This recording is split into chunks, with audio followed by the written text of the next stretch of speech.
안녕하십니까?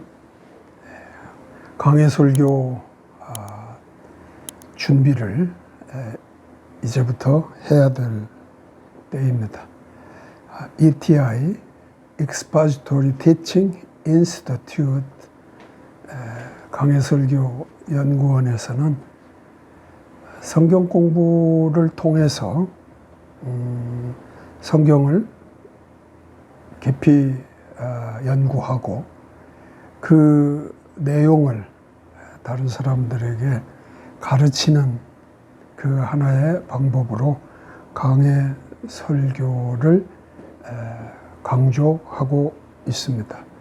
그래서 ETI 이 과정에서 세 과목의 성경 공부 방법론을 공부하고 있습니다. 그 첫 번째 과목으로 귀납적 성경 공부 방법론을 공부했습니다. 이것은 우리가 성경을 공부하는 데는 결론을 가지고 그것을 증명하는 방법인 연역적 방법론보다는 성경의 본문들을 살펴서 그 본문이 어떤 결론을 말하는가 하는 것을 찾아가는 귀납적 성경 공부 방법론을 기본으로 하고 있습니다. 그것이 성경을 공부하는 데 가장 기본적이면서도 중요한 기초적 방법론이라고 생각했기 때문에 성경 공부, 개인의 성경 공부를 함에 있어서는 귀납적 성경 공부 방법론을 익히는 것이 중요하게 생각하고 있습니다. 귀납적 성경 공부의 방법론의 핵심은 관찰, 해석, 적용의 단계를 분명하게 나누어서 각각의 단계를 뚜렷하게 구분하여 어떤 것이 관찰해서 우리가 해야 될 일인지를 살피고 그 다음에 그 관찰된 것을 필요한 내용들을 우리가 해석하는데 또 어떤 내용들로 해야 되는지를 해석의 단계로 우리가 공부를 했습니다. 그리고는 관찰하고 해석한 내용을 우리가 이제 가르치기 위해서는 내 삶에 그것을 적용하는 단계로 가야만이 되는 겁니다. 그래서 이 적용의 단계에서 적용의 내용들을 우리가 살펴봄으로써 귀납적 성경 공부의 내용은 관찰 단계와 해석 단계와 적용 단계를 하나하나 내용을 살피는 것으로 그 전체의 요지가 되겠습니다. 그리고 이제 개인적 성경 공부의 그 큰 내용의 틀에서의 핵심은 바로 그 성경 공부를 내 삶에 적용해서 성경이 그 의도한 바대로 삶의 변화를 가지는 것과 그것을 다른 사람의 삶에도 영향을 끼쳐 그들의 삶도 변화될 수 있도록 하는 가르치는 그 영역까지를 커버하는 것이 바로 개인의 성경 공부의 전체 내용이 된다고 했습니다. 그런 점에서 우리는 귀납적 성경 공부로 개인적 성경 공부의 기본적인 방법론을 익혔다면 우리는 그것을 가르치는 어떤 방법론으로 가기 위해서 보다 더 성경의 여러 즉 다양한 성경책의 내용들이 있는 바 가장 적합한 방법론을 통해서 그 책의 또 성경 공부를 어떻게 해야 하는지가 중요하게 됩니다. 그래서 두 번째 우리가 과목으로 다뤘던 것은 바로 성경 공부 방법들이라는 BSM, 이 과목의 타이틀 아래에서 다양한 방법론들을 공부를 했습니다.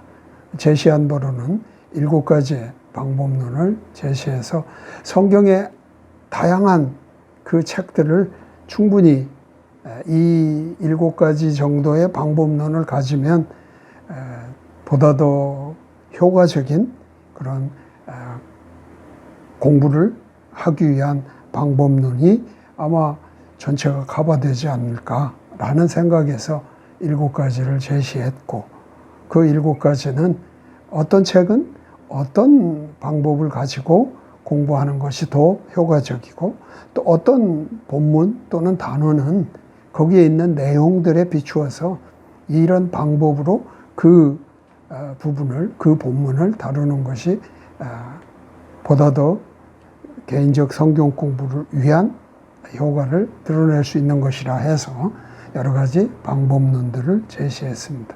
그래서 이제 여러 가지 방법론을 통해서 성경을 공부 또는 연구한 것을 내 삶에 적용하는 것으로 내 자신의 어떤 변화를 가진다면 우리는 그것을 다른 사람에게 가르침으로써 다른 사람의 변화에도 영향을 미치는 이런 일을 행해야 한다 하는 관점에서 오늘부터 3번째 과목에 해당하는 강해설교 메시지 준비에 관한 과목을 이제 공부하려고 합니다. 그러니까 가르친다고 할 때 그 또한 가르침의 방법, 형식 이런 거는 바로 강해식의 그러한 방법을 선택한다는 겁니다. 그래서 흔히 우리가 물론 설교라고 하는 것이 인식되기에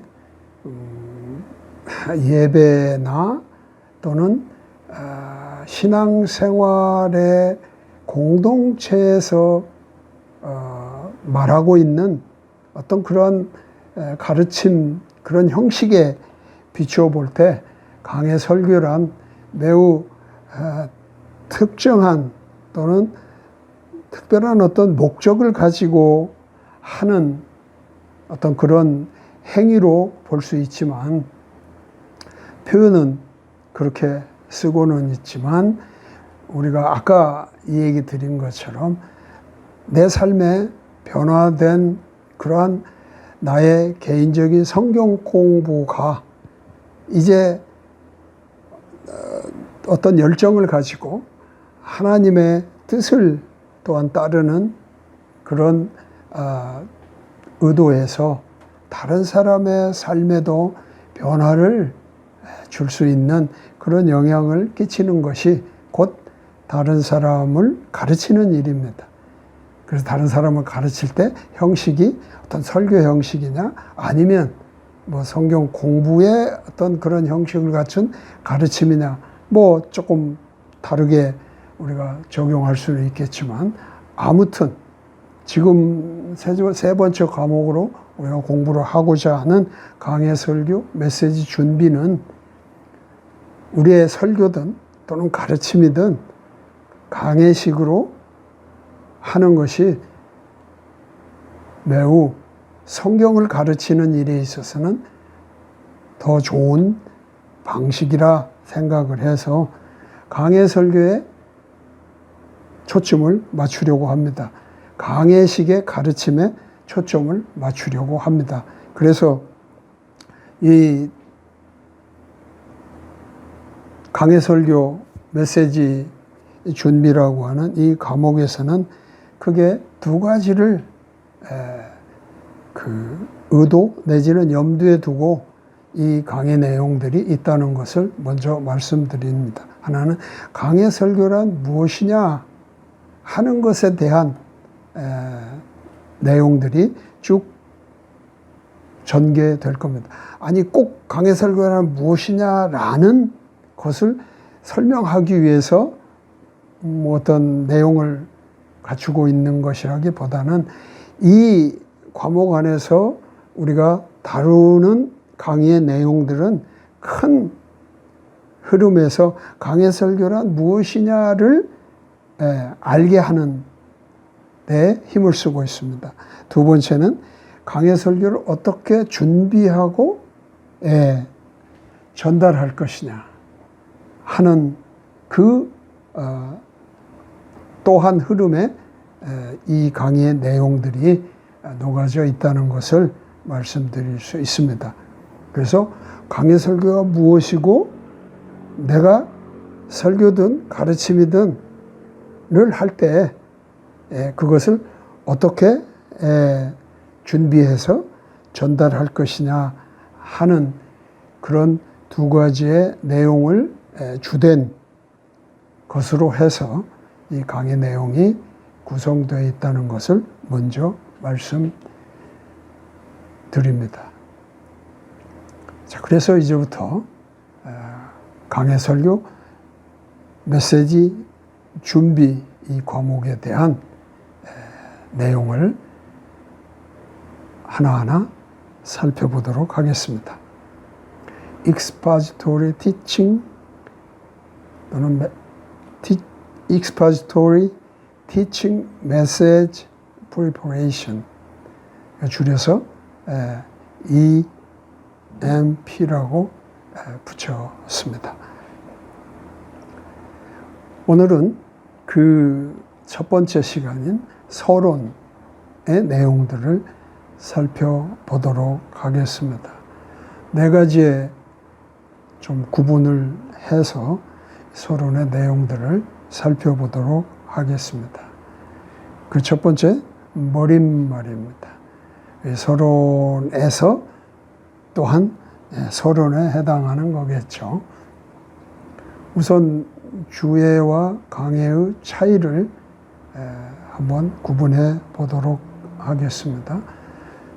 주해라는 말은 우리가 강해라는 말을 쓰기 이전 혹은 강해라는 말을 그냥 주해라는 말로 쓰기도 합니다. 그래서 주해라는 말의 이해를 가진 사람은 강해라고 하는 말에 대해서 그리 다르지 않다라든지 아니면 특별히 강해라는 말을 써야 될 필요가 있느냐라는 그런 인식을 가지고 있기도 합니다. 그러나 주해와 강해는 그 용어의 표현 차이가 있는 것과 같이 그 내용에서도 약간의 의미가 좀 다르게 되어 있습니다. 주해라고 하는 것은 본문의 최초의 의미, 즉 당시의 역사적인 의미를 찾는 걸 말합니다. 이게 최초의 의미란 그 성경의 본문이 쓰여졌을 때에 들어있는 그 독자들이 그 말씀을 받았을 때에 그들이 갖는 어떤 의미, 그것을 찾는 것이 주해라 이렇게 말할 수 있습니다. 그것에 비해서 강해라고 하는 것은 주해의 내용을 포함해서 적용까지, 즉 이 적용이라고 하는 것은 지금의 우리에게 있어서 적용적 의미를 이끌어내는 것을 말합니다. 그래서 강해란 그 본문의 의미를 찾아 설명할 뿐만 아니라 지금의 우리에게 그 본문은 어떤 적용을 가지고 있는지를 이끌어내는, 이게 강해라는 그런 말의 의미입니다. 그래서 주해와 강해는 같은 점이 있지만 강해의 특징에는 지금의 우리에게 적응이 어떻게 되는지를 살피는 거라고 말할 수 있습니다. 두 번째 우리가 좀 말하고자 하는 것은 몇 가지 좀 생각할 게 있습니다. 그것은 설교에 필수적인 세 가지 요소가 있습니다. 그건 연설자, 청중, 그리고 그 사이를 뭐라고 할까요? 연결 짓는 성령님의 어떤 그 존재, 뭐 이런 것이 설교에 있어 세 가지 필수적인 요소라고 말할 수 있습니다. 그리고 설교의 목표는 청중과 진정한 의사소통을 하는 데 있습니다. 설교의 목표는.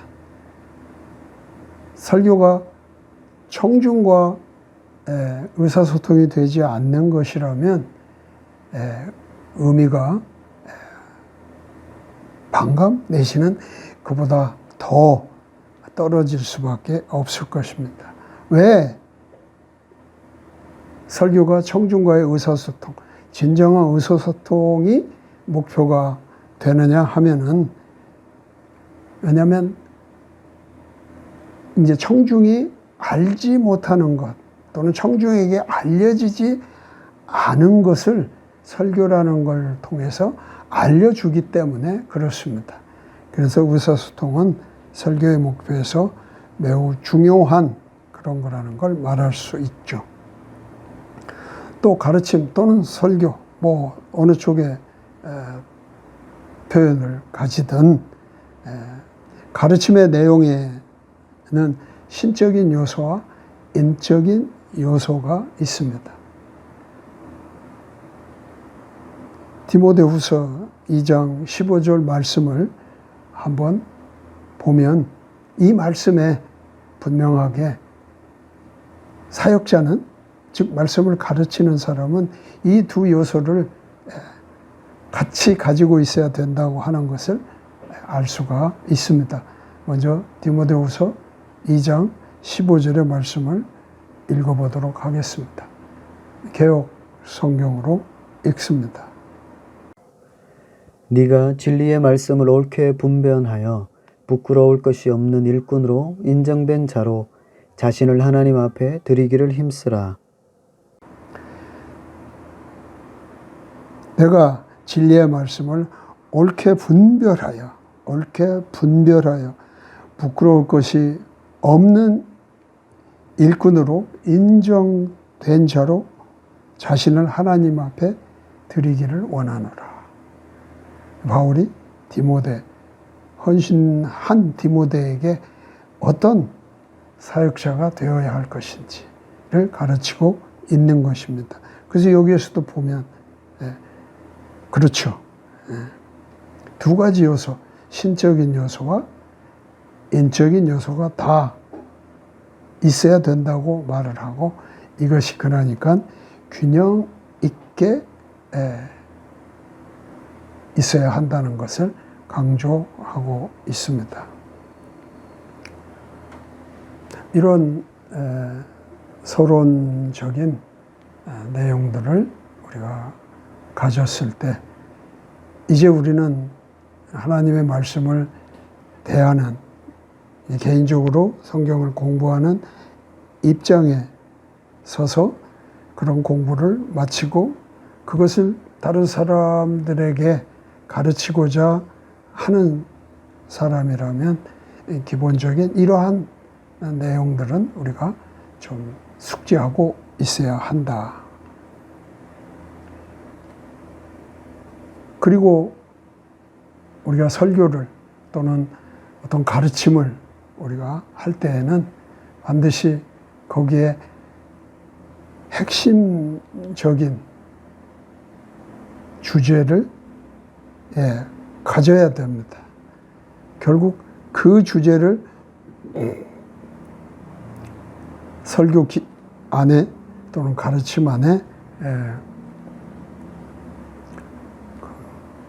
내용으로 가지고 있어야 되기 때문에요. 그래서 주제를 선택하는 것은 매우 중요한 일이라 말할 수 있습니다.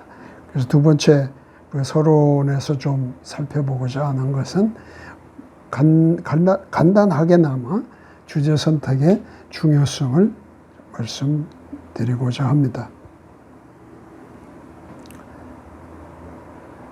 설교자가 자신이 도달해야 할 목표에 관해서 어떤 지적 인식을 갖지 못한다면 내가 설교를 하려고 할 때 그 설교의 목표에 도달하기 위한 어떤 인식, 더군다나 지적인 인식을 하지 못한다면 설교 준비의 첫 단계, 그 첫 단계는 뭐냐면 주제 선택입니다. 주제 선택을 올바르게 하는 것을 기대하기가 어렵습니다. 또는 올바르게 한다는 것은 불가능한 것으로 보입니다. 그래서 주제 선택은 바로 설교자가 어떤 목표를 가지고 그것을 행할 때 가장 중요한 첫 번째 단계라 말할 수 있습니다. 디모데전서 4장 11절에 16절까지의 말씀에 보면 또한 바울이 디모데에게 그 가르치는 사역을 위해서 어떻게 헌신해야 되는지에 대해서 이 부분에 강조를 하고 있다는 것을 알 수가 있습니다. 디모데 전서 4장 11절에서 16절 말씀을 읽어보도록 하겠습니다. 읽어보겠습니다. 네가 이것들을 명하고 가르치라. 누구든지 내 연소함을 업신여기지 못하게 하고 오직 말과 행실과 사랑과 믿음과 정절에 대하여 믿는 자에게 본이 되어 내가 이를 때까지 읽는 것과 권하는 것과 가르치는 것에 창념하라. 내 속에 있는 은사 곧 장로의 회에서 안수받을 때에 예언으로 말미암아 받은 것을 조심 없이 말며 이 모든 일에 전심전력하여 너의 진보를 모든 사람에게 나타나게 하라. 네가 네 자신과 가르침을 삼가 이 일을 계속하라. 이것을 행함으로 네 자신과 내게 듣는 자를 구원하리라. 이 성경의 말씀들에서도 우리가 조금 중요한 그런 표현들은 이탈릭체로다가 밑줄을 긋고 표현을 해 놨습니다. 그만큼 그 일에 대해서 어떤 자세로 해야 되는지, 즉 가르치기 위해서 주제를 선택하는 그런 과정에서 어떤 자세를 가져야 하는지까지 구체적으로 설명을 하고 있다는 것을 알 수 있습니다. 그래서 이 주제 선택의 중요성에서 두 번째는 띠임에는 두 종류가 있다는 것을 알아야 합니다.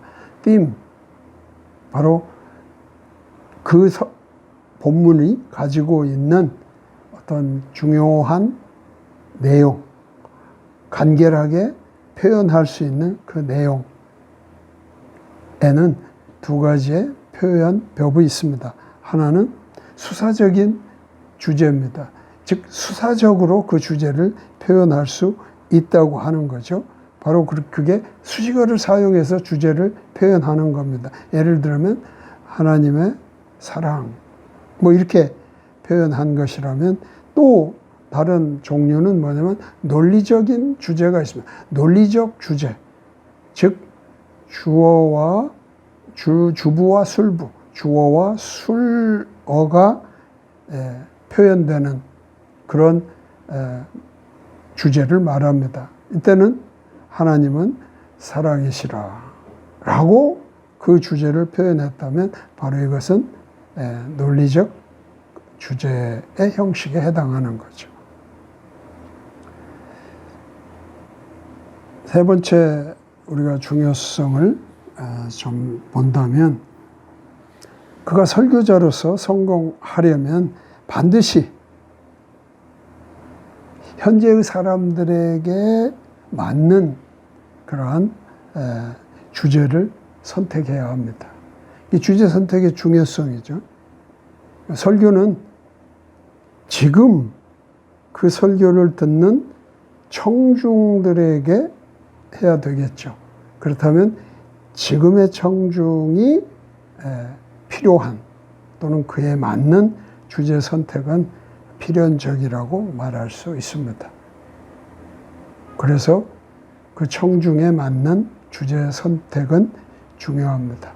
그래서 설교를 할 때, 누구를 가르칠 때 그 사람들이 누구인가, 설교를 듣는 사람이 누구인가, 지금 성경을 공부하고자 모인 그 사람들이 누구인가 하는 것을 살피는 것은 설교자의 매우 세심한 배려라 말할 수 있습니다. 그럼에도 불구하고 이렇게 지금의 청중이 누구인지 그들에게 맞는 주제 선택을 해야 되지만, 그럼에도 불구하고 이것은 결코 청중의 입맛에 맞추어서 하라는 그런 뜻은 아닙니다. 이게 이제 우리가 설교를 할 때 앞에서 얘기한 청중에 대한 중요성을 말한다고 청중이 입맛에 맞는 대로 이렇게 하는 것은 매우 주의해야 됩니다. 왜냐하면 그 청중이 설령 듣기 거북하거나 듣기에 매우 싫어할 수 있는 거라도 그 본문이 또는 그들에게 필요한 것이라면 또 할 수 있는 그런 강단도 필요하다는 그런 이야기가 될 것입니다.